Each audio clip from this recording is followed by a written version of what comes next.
Music by Mukesh Singh. साजना सुती हो तू रही हो जहाँ गोल करे लवी सतो है मन बात पे पागल कहिले बात क्लियर ये जाना बोलब हैप्पी न्यू ईयर मिली है घर के नियर जाना बोलब हैप्पी न्यू ईयर।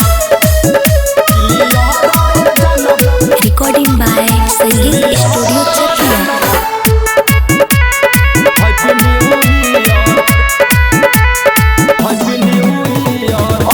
सहेली लेके अपना तू साथ हो 12 बजे बाद जानू होई मुलाकात हो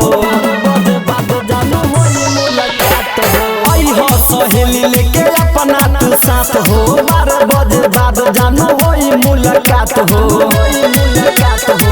करब विशेष है सुनो ये दिया आई बत्ती के हम दुपै को दिया आइहा डरे सपेनी पियर जाना बोलब हैप्पी न्यू ईयर मिली हो घर के नियर जाना बोलब हैप्पी न्यू ईयर।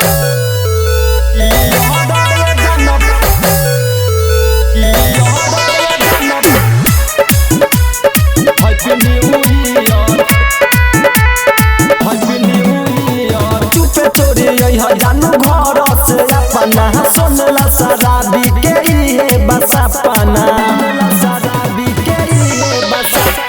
चुपे चोरी जानू घर से अपना सोनला शराबी के इहे बसा पाना